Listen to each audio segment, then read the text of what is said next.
स्वागत करता हूं आपका आज की ताजा और बड़ी खबरों में। हम लाए हैं आपके लिए देश दुनिया की अहम सुर्खियां, सटीक जानकारी और भरोसेमंद अपडेट। चैनल को सब्सक्राइब करें और बेल आइकन दबाएं ताकि आप रहें हरदम अपडेट। तो चलिए शुरू करते हैं आज की बड़ी और अहम खबरों से। धनतेरस का त्योहार आते ही बाजारों में रौनक छा जाती है। सोना चांदी, बर्तन, वाहन, हर कोई कुछ न कुछ खरीदने की तैयारी में जुट जाता है। लेकिन दोस्तों, क्या आप जानते हैं कि धनतेरस पर कुछ चीजें ऐसी भी है जिन्हें खरीदने से आपकी जेब ढीली हो सकती है और मां लक्ष्मी की कृपा भी छिन सकती है। तो आज हम आपको बताएंगे ऐसी 7 चीजों के बारे में जिन्हें धनतेरस पर भूलकर भी नहीं खरीदना चाहिए। दोस्तों, जैसा कि आप जानते हैं, धनतेरस जिन्हें धन त्रयोदशी भी कहते हैं, इस बार 18 अक्टूबर को मनाया जा रहा है। इस दिन मां लक्ष्मी, भगवान कुबेर और धनवंतरी की पूजा की जाती है। मान्यता है कि इस दिन की गई खरीदारी साल भर के लिए सुख समृद्धि लाती है। लेकिन कुछ चीजें ऐसी है जिन्हें खरीदने से नकारात्मक ऊर्जा घर में प्रवेश कर सकती है और आपकी आर्थिक स्थिति पर बुरा असर पड़ सकता है। तो चलिए एक एक करके जानते हैं वो कौन सी 7 चीजें हैं जिन्हें धनतेरस पर खरीदने से आपको बचना चाहिए। पहला, टूटी फूटी या पुरानी चीजें। दोस्तों, धनतेरस को नई शुरुआत का प्रतीक माना जाता है। ऐसे में टूटी फूटी, पुरानी या सेकेंड हैंड चीजें खरीदना अशुभ माना जाता है। चाहे वह पुराना फर्नीचर हो, इलेक्ट्रॉनिक्स हो या कोई अन्य सामान, इनसे नकारात्मक ऊर्जा आकर्षित होती है। मान्यता है कि ऐसी चीजें घर में दरिद्रता ला सकती है। इसलिए इस धनतेरस पर हमेशा नई और सकारात्मक चीजें ही खरीदें।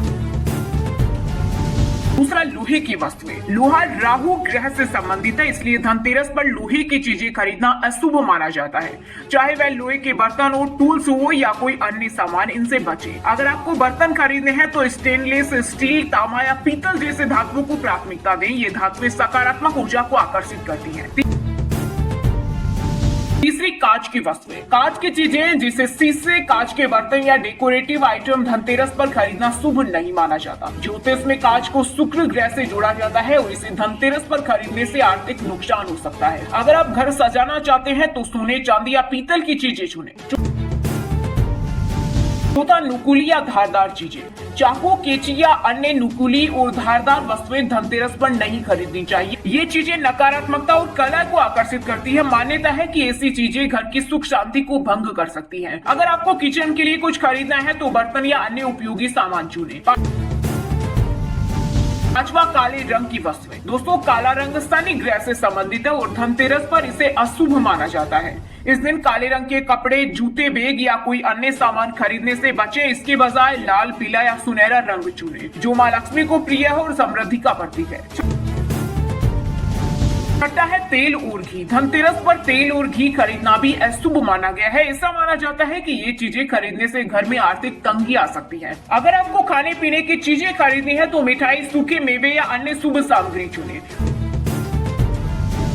और सातवां है, प्लास्टिक की चीजें। प्लास्टिक की वस्तुएं पर्यावरण के लिए तो हानिकारक है ही, साथ ही धनतेरस पर इन्हें खरीदना शुभ नहीं माना जाता।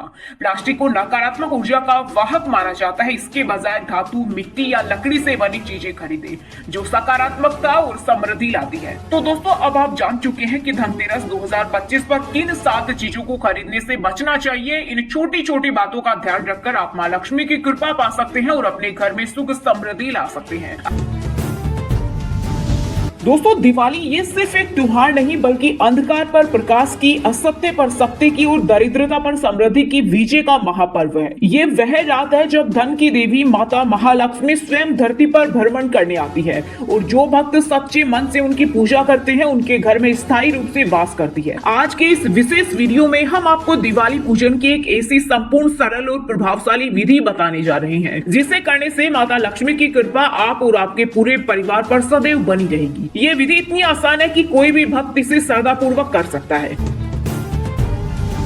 सबसे पहले बात करते हैं शुभ समय की। इस वर्ष दिवाली का पावन पर्व सोमवार 20 अक्टूबर 2025 को मनाया जाएगा। इस दिन कार्तिक मास की अमावस्या तिथि है और पूजन के लिए हमें प्रदोष काल और स्त्री लग्न का महासंयोग देखना होता है। तो आप सभी नोट कर लीजिए, महालक्ष्मी पूजन का सबसे शुभ और सर्वोत्तम मुहूर्त है शाम 7:08 से लेकर रात 8:18 तक। पूजन के लिए आपको ये 71 मिनट का शुभ समय मिल रहा है। ध्यान रहे, इस मुहूर्त में पूजा की शुरुआत अवश्य कर दें ताकि आपको माता लक्ष्मी की विशेष कृपा प्राप्त हो सके।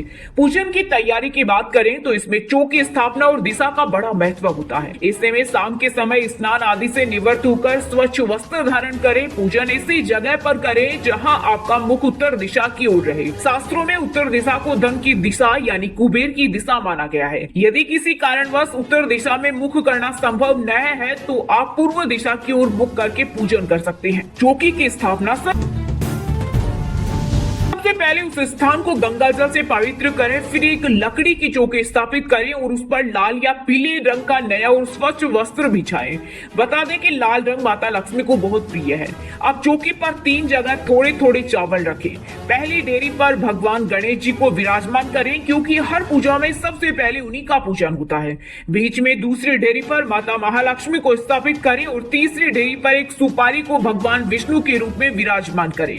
यदि आपके पास विष्णु भगवान की मूर्ति या तस्वीर है तो आप उसे भी स्थापित कर सकते हैं। लक्ष्मी नारायण की पूजा एक साथ करने से घर में स्थायी सुख समृद्धि आती है। आप चौकी पर लक्ष्मी गणेश का नया पोस्टर भी लगा सकते हैं, जैसा कि आपने बाजार से खरीदा होगा।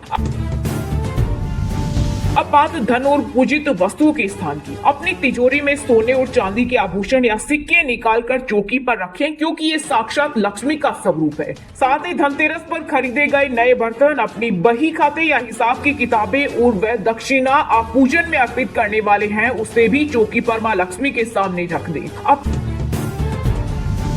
कलश स्थापित करना है जो ब्रह्मांड की शक्तियों का प्रतीक है, और अखंड दीपक जलाएंगे जो अंधकार को मिटाने का प्रतीक है। चौकी पर माता लक्ष्मी की दाहिनी तरफ चावल की एक ढेरी बनाकर उस पर अष्टदल कमल यानी चावलों से 8 पंखुड़ियों वाला कमल बनाएं। इस पर तांबे या पित्तल का लोटा स्थापित करें। कलश में गंगा जल मिश्रित शुद्ध जल भरें। इसमें एक सुपारी, थोड़ा सा गुलाल या हल्दी, कुछ सिक्के जो बाद में तिजोरी में रख जाएंगे और थोड़ी से साबुत चावल डालें। कलश के मुख पर आम के 5 पत्ते लगाएं। यदि आम के पत्ते न मिले तो अशोक के पत्ते लगा सकते हैं। ऊपर से एक कटोरी या प्लेट रखें जिस पर चावल भरकर एक नारियल को लाल वस्त्र से लपेटकर स्थापित करें।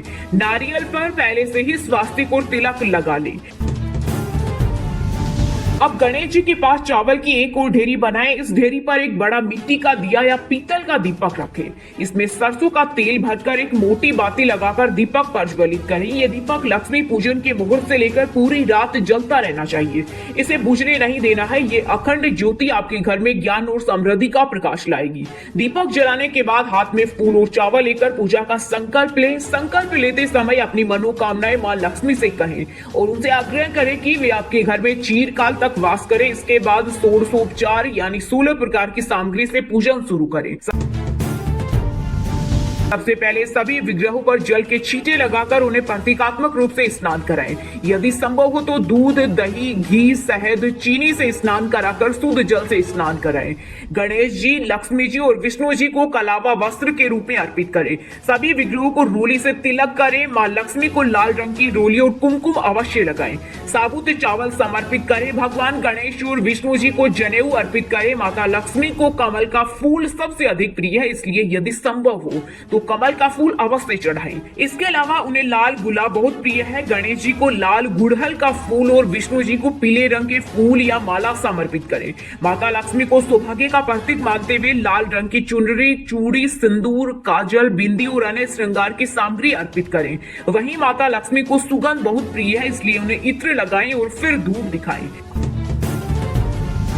अब कुछ वस्तुएं हैं सौभाग्य लाती हैं, उन्हें मां के चरणों में अर्पित करें, जिनमें 5 या 7 गोमती चक्र, 11 कोड़ियां, कमल, गट्टा, हल्दी की गांठ। आपको बता दें कि इन सबको पूजा के बाद तिजोरी में रखा जाता है। 7 प्रकार का साबुत अनाज जिसमें गेहूं, जौ, चावल, तिल, चना, मूंग, उड़द आते हैं, मां लक्ष्मी को अर्पित करें।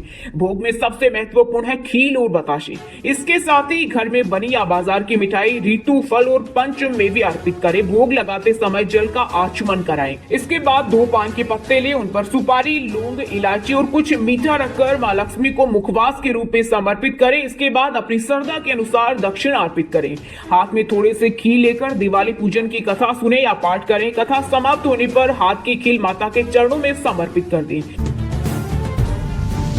अब अपनी चौकी के आसपास या घर के मुख्य द्वार पर सरसों के तेल से 11 या 21 या फिर 51 दिए जलाकर दीपदान करें। आरती में सबसे पहले भगवान गणेश की आरती करें और फिर धन की देवी माता महालक्ष्मी की आरती कपूर या साधारण दिए से करें। आरती के बाद हाथ जोड़कर भाव विभोर होकर माता लक्ष्मी से कहें कि हे माँ, हमसे पूजा में जो भी भूल हुई हो उसके लिए हमें क्षमा करें और कृपा करके हमारे घर में स्थायी निवास करें। दोस्तों, प्रार्थना के बाद धान की वर्षा का भी अपना अलग महत्व होता है। ये एक बहुत ही शुभ और प्रभावशाली क्रिया है। इसके लिए घर के सभी सदस्य अपने हाथ में माँ को अर्पित की गई खीर ले और माता लक्ष्मी की मूर्तियां और जहां आपने धन रखा है उस पर प्रेम पूर्वक धान की वर्षा करें। ये प्रतीकात्मक रूप से घर में धन की वर्षा का आह्वान करता है। पूजा के कुछ देर बाद एक लाल रंग का कपड़ा या पोटली ले, इसमें माँ के चरणों में अर्पित किए गए गोमती चक्र, कोड़ी, कमल गट्टा, हल्दी की गांठ और एक सिक्का रखें। इस पोटली को तिजोरी या धन रखने के स्थान पर रख दें। मान्यता है कि ये पोटली साल भर आपको धन की कमी नहीं होने देगी।